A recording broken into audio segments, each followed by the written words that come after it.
Hello everyone. So last lecture में बच्चों हमने किया था पावर शेयरिंग का, जिसमें हमने ब्राज़ील और इसका श्रीलंका का एग्जाम्पल देखा था। पावर शेयरिंग के कंसेप्ट को ही आगे बढ़ाते हुए आज हम देखेंगे फेडरलिज्म। ये भी पावर शेयरिंग के ऊपर डिपेंड करता है और उसी से रिलेटेड टॉपिक है, जिसमें हम ये समझने की कोशिश करेंगे कि जब पावर को शेयर किया जाता है between the two forms of government, centre और स्टेट के बीच में, तो कंडीशंस क्या क्या रहती हैं।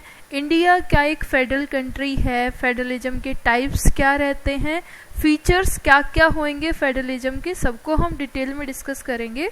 तो चलिए हम स्टार्ट करते हैं the chapter 2 of class 10 civics, federalism. तो सबसे पहले हम शुरुआत करेंगे कि फेडरलिज्म होता क्या है। प्रीवियस चैप्टर ये हम देख चुके हैं। हम डिफरेंट लेवल ऑफ गवर्नमेंट होते हैं, ये आप ध्यान रखोगे कि हमारे यहाँ गवर्नमेंट के अलग अलग लेवल्स होते हैं, जिसमें सबसे सुप्रीम जो होती है वो सेंट्रल गवर्नमेंट होती है, फिर स्टेट गवर्नमेंट होती है और फिर लोकल गवर्नमेंट होते हैं, जिसको हम पंचायत या फिर म्युनिसिपल कॉरपोरेशन भी कह सकते हैं। तो पावर शेयरिंग को हम डिवाइड करते हैं सेंटर और स्टेट के बीच में, जब पावर को डिवाइड किया जाएगा। तो फेडरलिज्म की की फीचर्स से हम स्टार्ट करेंगे। What is federalism? तो एक बार हम बेल्जियम और श्रीलंका वाला कंसेप्ट लेके चलेंगे कि उन्होंने अपनी प्रॉब्लम को कैसे सोल्व किया था, उसके बाद हम आगे बढ़ेंगे। You will recall that one of the key changes made in the constitution of Belgium was, Belgium में हमने देखा था कि बेल्जियम में दो कम्युनिटीज़ के बीच में आपस में स्ट्रगल रहता है, लेकिन बाद में दोनों जो है अपने पावर को शेयर करने के लिए तैयार हो जाती हैं और एक नया मॉडल अपनाती हैं। तो उसी को हम देखेंगे उन्होंने क्या किया। To reduce the power of central government and to give these power to the regional government, यानी कि बेल्जियम में क्या किया जाता है, बेल्जियम ये करता है कि अपनी पावर को रिड्यूस करता है, पावर को जो है वो कम कर देता है। पावर को रिड्यूस किया जाता है to reduce the power of central government. Central government अपनी पावर को कम कर देती है और वो अपनी कम पावर यानी कि किसके साथ शेयर करते हैं, वो अपनी पावर को रीजनल गवर्नमेंट को दे देते हैं। मान लो मेरे हाथ में सारी पावर्स को दिया गया है, तो मुझे यदि कोई कम्युनिटी, मेरे परिवार का कोई मेंबर मेरे से नाराज है और अच्छे से बिहेव नहीं कर पा रहे या आपस में कॉन्फ्लिक्ट हो रहा है, तो मैं क्या करूँ, मैं उसके साथ अपनी पावर को शेयर कर लूँ कि आप ये काम करो, ये मैं करूँगी। तो डिसीजन मेकिंग आप जो है दोनों मिलके करोगे। तो बेल्जियम में ऐसा ही किया गया था, सेंट्रल गवर्नमेंट की पावर को कम किया गया था और उसने रीजनल गवर्नमेंट के साथ अपनी पावर को जो है वो डिवाइड किया है। ऐसा नहीं है कि रीजनल गवर्नमेंट अभी तक बेल्जियम में नहीं होती थी, पहले भी एग्जिस्ट करती थी, लेकिन उनका कॉन्स्टिट्यूशनल एग्जिस्टेंस नहीं होता था। ये पुराने टाइम से वहाँ पे होती थी, रोल्स और पावर्स उनको दे रखी थी, लेकिन कभी भी सेंट्रल गवर्नमेंट उनको जो है छीन सकती थी। But all this power were given to these government could be withdrawn by the central government, यानी कि इससे पहले भी पावर होती थी, लेकिन ये पावर कभी भी जो है सेंट्रल गवर्नमेंट उनसे वापस ले लेती थी। जैसे हमने देखा है कि स्टेट गवर्नमेंट ने जो है डिसीजन मेकिंग की पावर को सेंट्रल गवर्नमेंट को वापस दे दिया। तो हम देख रहे हैं कि लोकल गवर्नमेंट पहले भी एग्जिस्ट करती थी, लेकिन कभी भी सेंट्रल गवर्नमेंट उनकी पावर को विड्रॉ कर सकती थी। लेकिन अब वहाँ पे क्या चेंज हुए हैं, the change take place in 1993। 1993 में वहाँ पे चेंज होता है, in which the regional government were given the constitutional power, जिसमें रीजनल गवर्नमेंट यानी कि जो भी रीजन के लेवल पे होते स्टेट गवर्नमेंट होती हैं, उनकी पावर को कॉन्स्टिट्यूशन में डिफाइन किया जाता है। और जब कोई भी चीज़ कॉन्स्टिट्यूशन में डिफाइन कर दी जाती है, अब उसको किसी की, आप कह सकते हो कि उस पर सपोर्ट की ज़रूरत नहीं है, क्योंकि जो चीज़ कॉन्स्टिट्यूशन में लिखी हुई है उसको वापस छीना नहीं जा सकता है। तो हमने देखा लोकल गवर्नमेंट पहले भी एग्जिस्ट करती थी, लेकिन कॉन्स्टिट्यूशनल एग्जिस्टेंस ना होने की वजह से central government time to time पे उनसे पावर छीन लेती थी। 1993 में ये चेंज किया जाता है कि कॉन्स्टिट्यूशनल पावर्स दी जाती हैं लोकल गवर्नमेंट को, यानी कि अब उनसे कोई भी जो है वो नहीं छीन सकता है। Local government were no longer dependent on the central government, अब ये उनके ऊपर डिपेंडेंट नहीं है, अब इनका इंडिपेंडेंट एग्जिस्टेंस होगा, क्योंकि ये कॉन्स्टिट्यूशन में लिख लिया गया है। Thus Belgium shifted from a unitary to a federal form of government. इसे हम देख रहे हैं कि बेल्जियम ने क्या किया है, बेल्जियम ने अपने आप को जो है शिफ्ट किया है, और कहाँ पे शिफ्ट किया है, यूनिटरी से फेडरल फॉर्म ऑफ गवर्नमेंट। यहाँ पे आप देखोगे, यानी कि फाइनली हम इसको क्या कह सकते हैं कि पहले यूनिटरी था, यूनिटरी का मतलब पावर का कंसंट्रेशन था, या आप कहोगे पावर का सेंट्रलाइजेशन था, पावर सिर्फ सेंट्रल गवर्नमेंट के पास थी, और अब उन्होंने क्या किया, पावर को शेयर कर दिया, यानी कि फेडरलिज्म को अपना लिया गया। तो ये बेल्जियम का केस हमने देखा है। Sri Lanka continues to be all practical purpose a unitary system where the national government has all the power। जबकि श्रीलंका का केस दूसरा था, सिनलाज और तमिल के बीच में आपस में डिस्प्यूट होता रहता था, लेकिन ये किसी की नहीं सुनते हैं और यूनिटरी फॉर्म ऑफ गवर्नमेंट को, यानी कि पावर को शेयर नहीं करते हैं, और सिर्फ एक ही कम्युनिटी की गवर्नमेंट होती है जो सिनलाज थे, और ऐसे ही इनका जो है वो आगे चलता रहता है। Tamil leaders want Sri Lanka to become a federal system. Tamil के लीडर्स चाहते थे कि श्रीलंका भी फेडरल सिस्टम को अपना ले, वो भी पावर को शेयर करे हमारे साथ, लेकिन जैसा हमने देखा ब्राजील में पॉसिबल हो पाया, बेल्जियम में पॉसिबल हो पाया, वो श्रीलंका में पॉसिबल नहीं हो पाता है। सिनलाज अपनी पावर को शेयर करने को तैयार नहीं होते हैं। सो अब हम कहेंगे कि फेडरलिज्म क्या है। Federalism is a system of government in which power is divided between a central authority and various constituent unit of country। तो कभी भी जब आप डिफाइन करने क्या आओगे कि फेडरलिज्म क्या है, तो फेडरलिज्म पावर शेयरिंग है, जिसमें पावर को डिवाइड किया जाता है। पहले सारी की सारी पावर जो है वो एक सेंट्रल अथॉरिटी के हाथ में होती है, और बाद में उस पावर को डिवाइड किया जाता है। तो फेडरलिज्म हम क्या बताएंगे, फेडरलिज्म हम बताएंगे कि जिसमें power is divided between A central and the various constituent unit of the government. और वो कौन कौन से कॉन्स्टिट्यूएंट यूनिट हो जाएंगी, स्टेट हो सकता है, पंचायतें होती हैं, म्युनिसिपल कॉरपोरेशन होती हैं, इस टाइप से पावर को डिवाइड किया जाएगा। तो फेडरलिज्म कुछ और नहीं बल्कि पावर को डिवाइड करना होता है। Federalism has 2 levels of government. आमतौर पे इसमें 2 लेवल्स होते हैं, 2 से ज्यादा भी हो सकते हैं। ये 2 लेवल कौन कौन से हम देखेंगे। Federalism has 2 level of government. First for the entire country, तो हम कहेंगे 2 लेवल्स हमारे कौन कौन से, हम कहेंगे एक जो है ये सेंट्रल गवर्नमेंट होती है, और दूसरी हम कहेंगे ये आपकी स्टेट गवर्नमेंट होती है।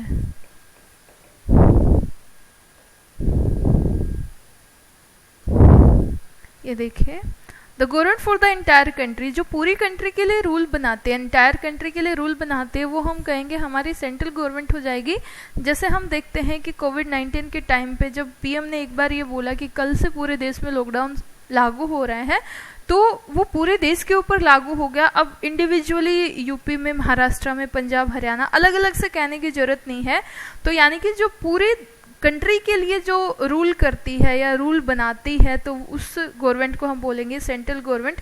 जबकि जो दूसरे वाला लेवल हो जाएगा, जो सिर्फ हरियाणा में या सिर्फ यूपी में, सिर्फ पंजाब में किसी पर्टिकुलर प्रोविंस के ऊपर या किसी पर्टिकुलर स्टेट के ऊपर लागू होएगा, उसको हम कहेंगे स्टेट गवर्नमेंट। तो इसमें मेनली हम कहेंगे 2 टाइप के लेवल हो जाएंगे। फर्स्ट जो आपकी सेंट्रल गवर्नमेंट होती है, वो कैसे सब्जेक्ट के ऊपर काम करेगी, it is responsible for the subject of national interest.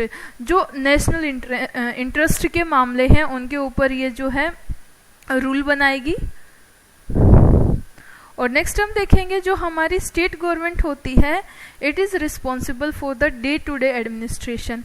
यानी कि जो पूरे देश के लिए इम्पोर्टेंट मैटर्स हैं वो सेंट्रल गवर्नमेंट के पास रखे जाएंगे, और जो सिर्फ आप कह सकते हो कि स्टेट से related day to day activities होती हैं, एडमिनिस्ट्रेशन से रिलेटेड, वो स्टेट गवर्नमेंट उनको देखेगी। इस टाइप का हम कह सकते हैं कि फेडरेशन में 2 लेवल्स होते हैं सरकारों के।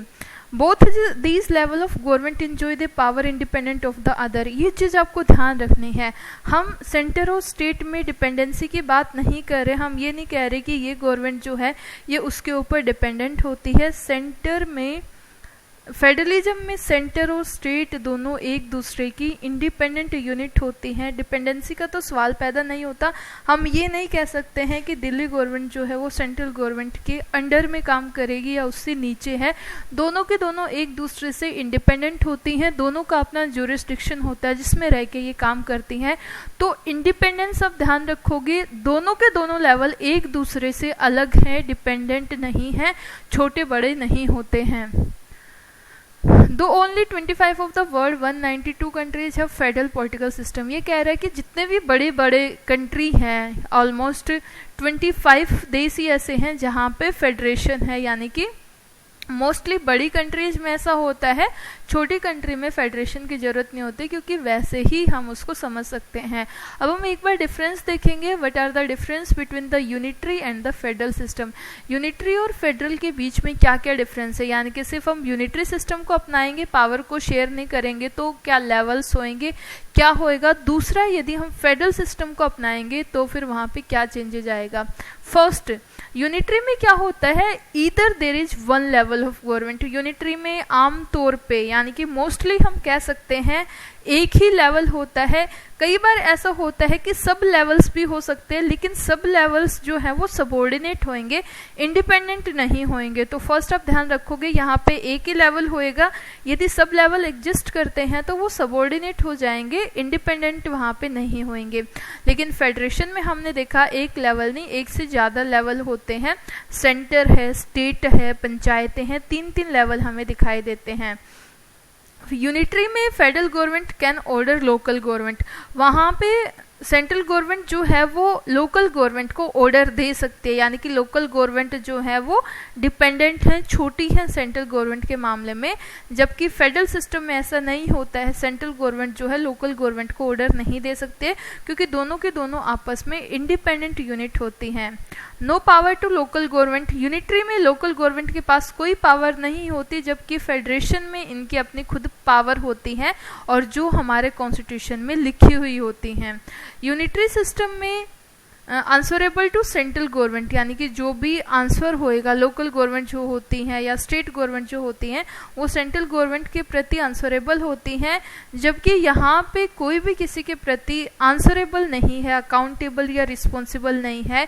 किसी भी टाइप की गवर्नमेंट हो फेडरल सिस्टम में, वो आम जनता के प्रति रिस्पॉन्सिबल होती है, क्योंकि डेमोक्रेसी में जनता ने सरकार को चुन के भेजा है, तो फाइनल रिस्पॉन्सिबिलिटी भी आपकी जनता के प्रति आएगी। तो जनता के सेवक के तौर पे नेताओं को चुना जाता है। तो state government not answerable to central government, both are answerable to people. State government central government के प्रति आंसरेबल नहीं होती, दोनों की दोनों इंडिपेंडेंट होती है और दोनों की दोनों जो है लोगों के प्रति आंसरेबल होती हैं। तो अब हम कुछ की फीचर्स देखेंगे। फेडरलिज्म में 5 या 6 की फीचर्स आएंगे और यहाँ से क्वेश्चन बार बार आता है कि what are the key features of federalism. तो एक एक करके हम यहाँ पे देखेंगे। फर्स्ट, देर आर 2 और मोर लेवल ऑफ गवर्नमेंट। लेवल्स बोल सकते हैं, टीयर्स बोल सकते हैं, यानी कि फेडरेशन में सरकार के 2 या 2 से ज़्यादा लेवल्स होते हैं। इंडिया की हम बात करें तो इंडिया में सेंटर, स्टेट, पंचायतें 3 लेवल्स हमें दिखाई देते हैं। तो जहाँ पे भी फेडरेशन होगा वहाँ पे 2 या 2 से ज़्यादा लेवल्स हमें दिखाई देंगे। फर्स्ट। सेकेंड ये होता है कि different tiers of government govern the same citizen but each tier has its own jurisdiction in specific matters of legislation, taxation and the jurisdiction. तो हम ये कह रहे हैं कि हर एक सरकार है, जैसे हम इंडिया में रहते हैं, हम दिल्ली में, हरियाणा में, यूपी में रहते हैं, तो हम हरियाणा का एग्जांपल ले तो हरियाणा के लोगों के ऊपर स्टेट गवर्नमेंट होएगी और सेम लोग जो हैं उन्हीं के ऊपर सेंट्रल गवर्नमेंट रूल करेगी। तो यहाँ पे क्लैश आ सकता है कि सेम ही लोग हैं, लोग चेंज नहीं हो रहे। ऐसे नहीं है कि सेंट्रल गवर्नमेंट को कोई बाहर के लोग दिए जाएं, वही लोग हैं, उन्हीं के ऊपर सेंट्रल गवर्नमेंट रूल कर रही है और उन्हीं के ऊपर जो है स्टेट गवर्नमेंट रूल कर रही है। डिफरेंस कहाँ पे आएगा? डिफरेंस आएगा ज्यूरिसडिक्शन का। ज्यूरिसडिक्शन का मतलब होता है कि वो area over which someone has legal authority. Jurisdiction का मतलब एरिया होता है। जैसे मान लो मैं एसएसटी पढ़ाती हूँ तो मेरा दायरा जो है वो सोशल साइंस से रिलेटेड हो जाएगा। तो हम देख रहे हैं कि जो सरकारें होती है उनका अपना एक ज्यूरिसडिक्शन होता है, एक स्पेसिफिक स्पीयर होता है जिसमें रह के वो काम करते हैं। यानी कि ऐसा नहीं है कि वो किसी भी मुद्दे के ऊपर कानून बना लेंगे, वहाँ पे रिटन पावर्स होती हैं। तो ज्यूरिसडिक्शन का मतलब हो जाएगा एरिया ऑफ एक्टिविटी जिनके ऊपर उनके पास अथॉरिटी होती है। तो सेंट्रल और स्टेट गवर्नमेंट के बीच में आपस में कोई क्लैश ना आए, कोई डिस्प्यूट ना आए, इसलिए उनकी पावर्स को अच्छे से लिखा गया है कि कल को कोई क्लैश नहीं आए तो उनकी पावर को प्रॉपरली डिफाइन किया जाता है। और ये किस किस से रिलेटेड है, कुछ मैटर्स इन्होंने दिया है, जैसे टैक्सेशन हो गया, एडमिनिस्ट्रेशन हो गया। नेक्स्ट है jurisdiction of the respective level और tiers of government are specified in the constitution। ये चीज़ आपको ध्यान रखनी है, ये किसी ने मुंह से नहीं बोल दिया है कि आपकी ये पावर है, आपकी ये पावर है। हो सकता है कि उस आदमी के जाने के बाद तो फिर से क्लैश आ जाएगा। प्रॉपरली पावर हमारे संविधान में लिखी गई है, और जो संविधान में एक बार लिख दिया गया है वो सर्वोपरि है, अब उसको टाला नहीं जा सकता है। तो हम कहेंगे कि ये जो लोगों के अलग अलग ज्यूरिसडिक्शन है, गवर्नमेंट का अलग अलग स्फीयर है, इसको प्रॉपरली कॉन्स्टिट्यूशन ने डिफाइन करके लिखा हुआ है। तो इस टाइप का हम कहेंगे, इस टाइप का रहता है ऊपर यूनियन गवर्नमेंट, स्टेट गवर्नमेंट और लोकल गवर्नमेंट, तीनों की पावर को कॉन्स्टिट्यूशन में लिखा जाता है। Existence and authority of each tier of government is constitutionally guaranteed, यानी कि तीनों का एग्जिस्टेंस, तीनों की अथॉरिटी, तीनों के पास क्या क्या पावर होंगी, इनको प्रॉपरली कॉन्स्टिट्यूशन में डिफाइन किया गया है, या फिर हम कह सकते हैं कि कॉन्स्टिट्यूशनली इनको गारंटेड किया गया है।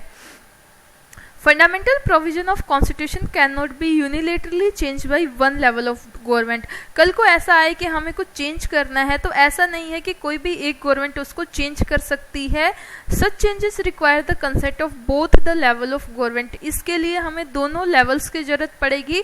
हम एक एग्जाम्पल लेंगे, जैसे हमने जीएसटी देखा, गुड्स एंड सर्विस टैक्स, तो उसको सेंट्रल गवर्नमेंट में लोकसभा राज्यसभा ने तो पास किया ही किया, इसके साथ साथ उसको 16 से ज़्यादा राज्यों ने भी पास किया, तभी जाके वो इनडायरेक्ट टैक्सेस को सबको एक साथ मिलाया गया और जीएसटी को इंट्रोड्यूस किया गया। तो ये यही कह रहे हैं कि कल को कोई यदि चेंज करना है तो कोई भी एक सरकार उसको अपनी मर्जी से चेंज नहीं कर सकती है, इसके लिए सेंटर और स्टेट दोनों की सहमति होना आवश्यक है। Sources of revenue for each level of government are clearly specified to ensure its financial autonomy। Financial autonomy का ध्यान देना है कि मान लो किसी ने मेरे को फ्रीडम दे दी, कल को हम अपनी फैमिली का एग्जांपल लेके, कल को मेरे फादर कह सकते हैं कि चलो जाओ तुम बाहर हायर स्टडीज कर सकते हो, तुम अमेरिका लंदन जा सकते हो, लेकिन पैसा ना दे, तो उस फ्रीडम का कोई फायदा नहीं है, क्योंकि थकार के हम जा ही नहीं पाएंगे, हमारे पास पैसा ही नहीं होगा। तो सेम ऐसा फेडरलिज्म में होता है कि फेडरलिज्म में ये कि पावर तो दे दी, पावर को आपने शेयर कर दिया, लेकिन पैसा नहीं दिया, तो उस फ्रीडम का कोई मायने नहीं होगा। लेकिन हमारे यहाँ ऐसा नहीं है। हर एक गवर्नमेंट कहाँ से टैक्स को कलेक्ट करेगी, कौन कौन से रिवेन्यू के साधन उसके पास होंगे, इनको भी साथ में डिफाइन किया गया है। तो ये आप ध्यान रखोगे, source of revenue are clearly defined to make the financial autonomy. Next है कि courts have the power to interpret the constitution and the power of different level of government. कल को यदि कोई क्लैश आ जाता है तो ये मामला कोर्ट के पास जाता है। कल को हम कहें दिल्ली और सेंट्रल गवर्नमेंट के बीच में कोई झगड़ा हो जाता है, हरियाणा पंजाब के बीच में कोई झगड़ा हो जाता है, तो ये सुप्रीम कोर्ट के पास जाता है।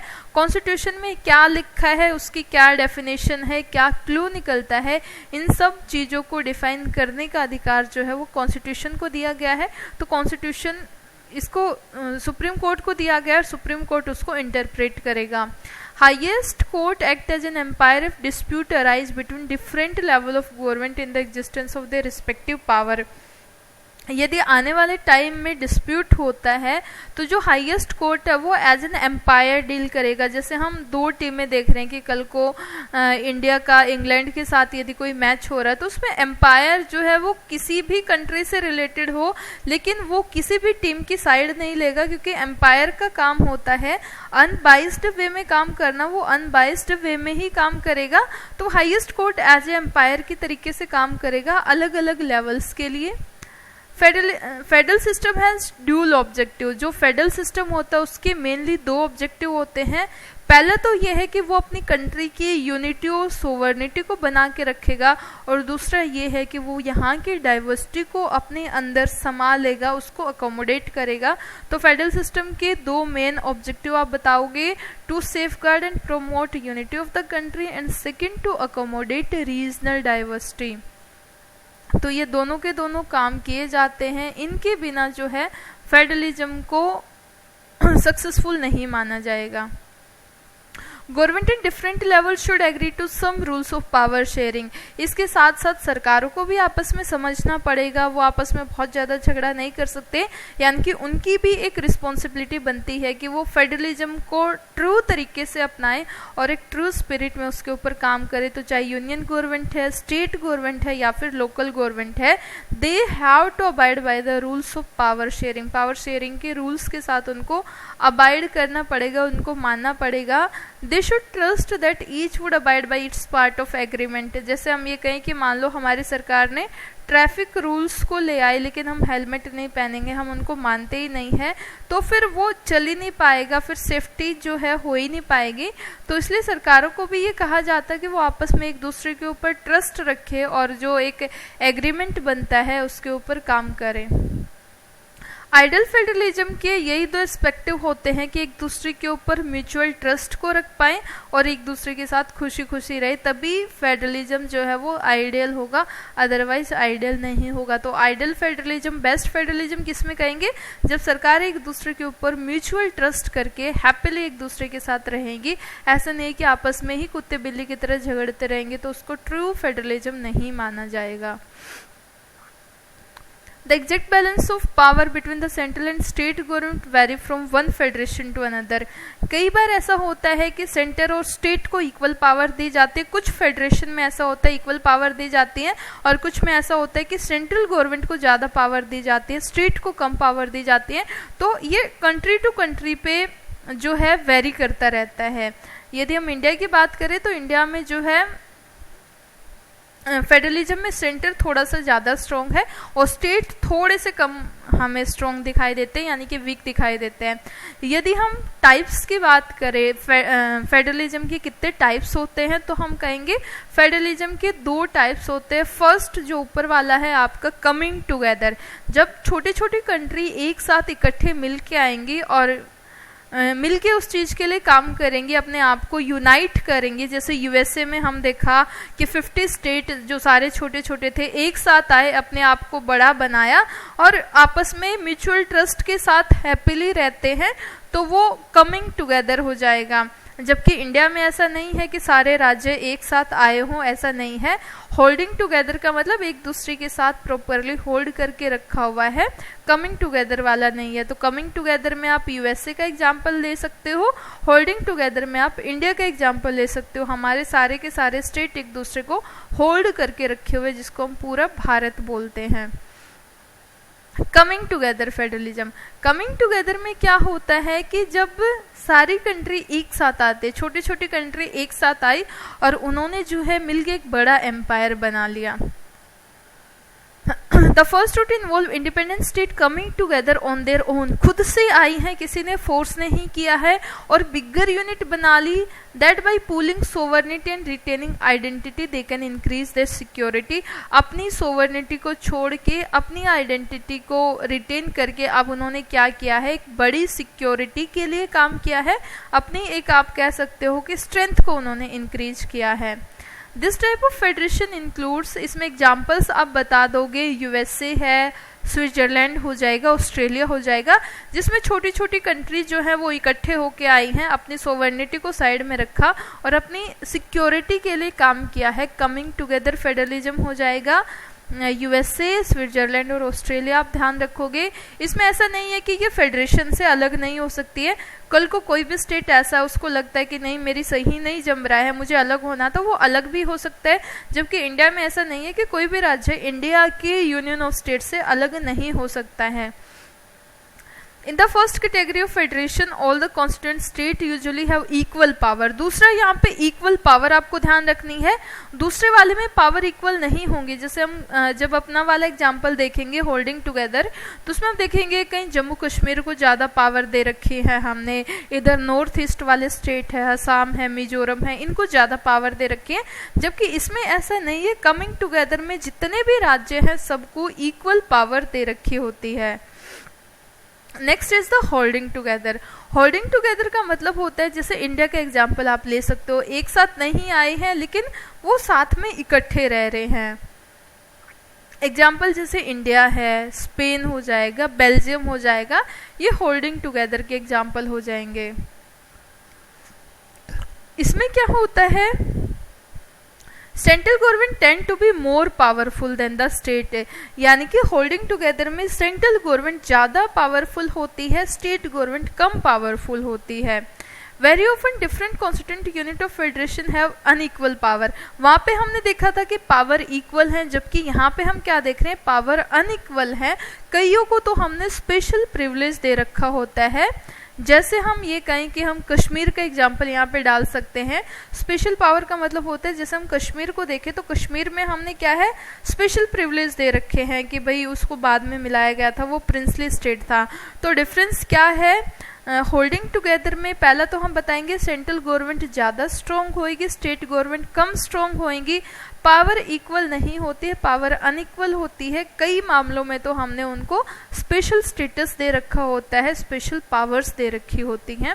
तो ये फेडरलिज्म में रहता है। तो दो टाइप हमने करी है, कमिंग टुगेदर और होल्डिंग टुगेदर फेडरलिज्म। अब हम देखेंगे इंडिया के रिस्पेक्ट में जितने भी हमने फीचर्स पढ़े हैं कि कितने लेवल्स होंगे, फाइनेंशियल ऑटोनॉमी है, फाइनल जो है सुप्रीम कोर्ट उसको करेगा। अब हम इंडिया के रिस्पेक्ट में हम इसको लगा के चलेंगे, what makes India A federal country. तो हमने अभी तक बेल्जियम और श्रीलंका को देखा है जहाँ पे डाइवर्सिटी था, सेम ऐसे ही हम इंडिया को देखेंगे। What about a vast country like India with so many languages, religions and regions. तो अब हम इंडिया के रिस्पेक्ट में देखेंगे, बेल्जियम तो छोटी सी कंट्री था, श्रीलंका तो छोटी सी कंट्री था। इंडिया के रिस्पेक्ट में हम बात करेंगे कि जहाँ पे इतनी ज़्यादा लैंग्वेज को बोलने वाले, इतने ज़्यादा रिलीजन्स को मानने वाले लोग रहते हैं और अलग अलग एरिया वाले लोग रहते हैं, तो वहाँ पे क्या फेडरलिज्म पॉसिबल है या हमारी फॉर्म ऑफ गवर्नमेंट कैसा है। Let us begin with the constitution. India had emerged as an independent nation after a painful and bloody partition.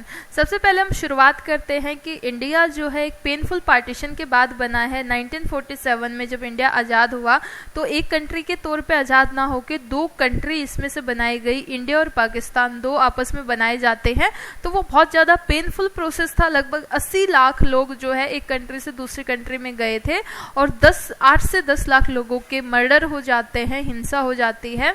तो soon after independence several princely state become a part of country. शुरू में हमने partition देखा, उसके बाद princely state थे, कुछ ऐसे एरिया थे जिनके ऊपर राजे रजवाड़े शासन करते थे। हैदराबाद हो गया, कश्मीर हो गया, उनको भी बाद में इंडिया में मिलाया जाता है।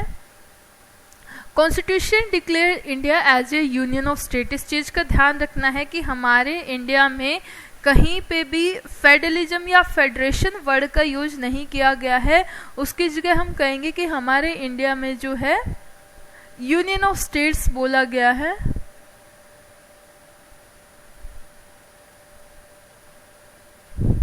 Union of states. तो हम कहेंगे कि क्या फेडरेशन वर्ड कहीं पे यूज, हम कहेंगे फेडरेशन वर्ड यूज ना हो के इंडिया को यूनियन ऑफ स्टेट्स बोला गया, कि इंडिया जो है स्टेट्स का एक यूनियन होगा और दोनों आपस में मिलके काम करेंगे। तो यूनियन ऑफ स्टेट्स का यूज किया है, फेडरलिज्म या फेडरेशन कहीं पे भी नहीं आता है।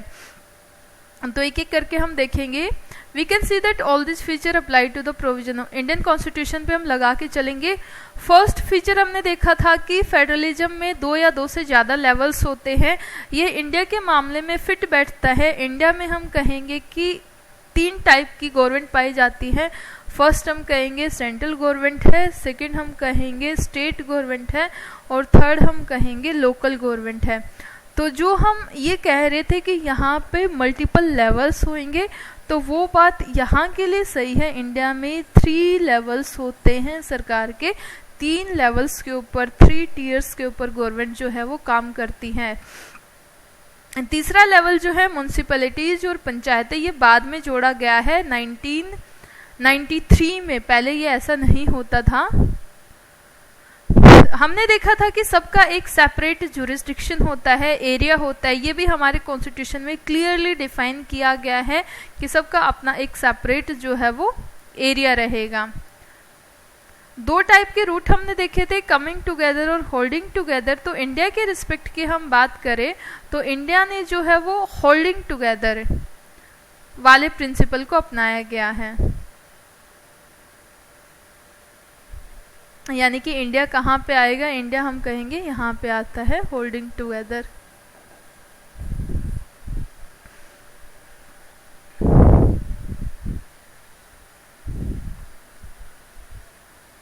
Constitution clearly provided a threefold distribution of legislative powers between union, state, in the union list, state list and the concurrent list. Power का हम देख रहे थे कि जो जुरिस्डिक्शन होता है वो क्लियरली डिफाइन होगा कॉन्स्टिट्यूशन में, तो इंडिया में भी ऐसे ही है। पावर का डिस्ट्रीब्यूशन हमें क्लियरली दिखाई देता है 3 लिस्ट के माध्यम से, जिसमें यूनियन लिस्ट है, स्टेट लिस्ट है और कंकरेंट लिस्ट है।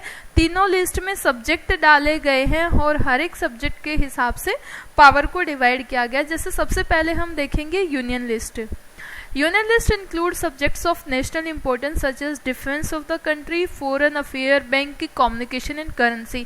यूनियन लिस्ट में हम कह सकते हैं कि ऐसे विषय जो पूरे देश के लिए बहुत ज़्यादा जरूरी हैं, नेशनल इम्पोर्टेंस के हैं, उनको डाला गया। जैसे हम डिफेंस कहे, आर्मी जो है वो केंद्र सरकार का विषय है, वो अलग अलग राज्य का नहीं होता है, तो डिफेंस हो गया। फॉरेन अफेयर्स, हमने दूसरी कंट्री के साथ कैसे रिश्ते रखने हैं, पाकिस्तान के साथ, यूएसए के साथ, तो वो भी सेंट्रल गवर्नमेंट देखती है। बैंकिंग है, कम्युनिकेशन है, करेंसी है, जैसे अभी हम देख रहे हैं 2000 के नोट फिर से बदले जा रहे हैं, वापस लिए जा रहे हैं, तो ये सारा का सारा मामला जो है, जो मोस्ट इंपॉर्टेंट सब्जेक्ट होते हैं वो यूनियन लिस्ट में डाले गए हैं। तो जैसे डिफेंस आप देख रहे हो, आर्मी है, रॉकेट्स हैं, राफेल है, नेवी है। फॉरेन अफेयर्स, बाहर की कंट्री के साथ कैसे रिश्ते रखेंगे। बैंकिंग हो गया, कम्युनिकेशन हो गया, 5G जैसे अभी लॉन्च किया गया है, या फिर हम करेंसी की बात करें कि नए नोट बदलने हो या पुराने वापस लिए जाने हो, ये सारी की सारी बात हम देखेंगे। अब ऐसा क्यों किया गया, क्योंकि they are included in this list because we need a uniform policy on these matters through the country. क्योंकि हमें एक यूनिफॉर्म पॉलिसी की ज़रूरत है। यदि अलग अलग करेंसी हुई तो पूरे देश में हम एक मतलब काम ही नहीं कर पाएंगे, आपस में ट्रेड ही नहीं हो पाएगा, तो एक यूनिफॉर्मिटी की ज़रूरत थी, यूनिफॉर्म पॉलिसी की ज़रूरत थी। इस वजह से ये सेंट्रल गवर्नमेंट को दिए गए हैं। Union government alone can make law related to the subject mention in the union list. यानी कि इनके ऊपर कौन सी सरकार कानून बना सकती है, तो हम कहेंगे कि इकलौते यूनियन गवर्नमेंट जो है वो फैसला ले सकती है, इनके ऊपर कानून बना सकती है, बाकी कोई और सरकार नहीं कर सकती है। ओनली द यूनियन गवर्नमेंट, या फिर हम कह सकते हैं central government can make rules related to the matters in the union list. दूसरी लिस्ट आती है स्टेट लिस्ट। स्टेट लिस्ट का मतलब ये होता है कि जिनके ऊपर राज्य सरकारें कानून बना सकती हैं। State list contain subject of state और लोकल इंपॉर्टेंस, यानी कि जो नेशनल इंपॉर्टेंस के ना होके वहाँ के रहने वाले लोकल लोगों के इंपॉर्टेंस के होते हैं। जैसे पुलिस हो गया, पुलिस आप देखोगे कि Haryana police, Chandigarh police, Delhi police, सबकी अपनी अलग अलग होती है। तो पुलिस है या फिर ट्रेड है, कॉमर्स हो जाएगा, एग्रीकल्चर हो जाएगा, या फिर इरिगेशन हो जाएगा, ये सारे के सारे मामले जो हैं वो स्टेट लिस्ट में डाले गए हैं। स्टेट लिस्ट से रिलेटेड सब्जेक्ट्स के ऊपर जो हमारी स्टेट गवर्नमेंट कानून बना सकते हैं, यानी कि हरियाणा में है तो हरियाणा सरकार कानून बनाएगी, पंजाब में है तो पंजाब गवर्नमेंट रूल करेगी, तो स्टेट गवर्नमेंट इन सब्जेक्ट के ऊपर कानून बना सकती है। Next is the concurrent list. Concurrent list का मतलब ये होता है कि जिनके ऊपर दोनों सरकारें यानी कि सेंटर और स्टेट दोनों मिलकर कानून बना सकती हैं। यदि कल को कोई डिस्प्यूट होएगा तो सेंट्रल गवर्नमेंट वाले कानून को वरीयता दी जाएगी और स्टेट गवर्नमेंट वाला खत्म कर दिया जाएगा। So concurrent list include subject of common interest to both the union as well as the state government. दोनों के कुछ कॉमन सब्जेक्ट होते हैं, for example education, forest, trade union, marriage, adoption and the succession, ये सारे subjects हो जाएंगे। If there is conflict with each other the law made by the union government with prevail, यानी कि दोनों के दोनों कानून बना सकती हैं। यदि कोई डिस्प्यूट होएगा तो यूनियन गवर्नमेंट वाले कानून को वरीयता दी जाएगी और दूसरे वाला कैंसिल कर दिया जाएगा। Next is the residuary power. कल को ऐसा हो सकता है कि कोई ऐसा सब्जेक्ट है जो मेंशन नहीं किया गया, ना तो यूनियन लिस्ट में आया, ना स्टेट लिस्ट में आया, ना ही कंकरेंट लिस्ट में आया, तो उसको कहाँ पे डाला जाएगा, वो तो एक्स्ट्रा सब्जेक्ट है, यानी कि अभी तक उसको बांटा ही नहीं गया है। तो ऐसी सारी पावर्स जो आने वाले टाइम में कुछ नहीं होंगी, रेजिडरी पावर होंगी जो बच गई है, जिनको कैटेगराइज नहीं किया गया, ये सारी की सारी जो है सेंट्रल गवर्नमेंट के पास रहेंगी। तो according to our constitution the union government has power to legislate on the residuary powers. Central government के पास पावर होती है कि वो रेजिडरी सब्जेक्ट्स के ऊपर जो है वो कानून बना सकती है। अच्छा, तो हमने यहाँ तक देखा है रेजिडरी पावर्स तक हमने देखा है फर्स्ट पार्ट में। नेक्स्ट पार्ट में हम रिमेनिंग क्लास को करेंगे, रिमेनिंग चैप्टर को करेंगे। आई होप आपको समझ आया होगा।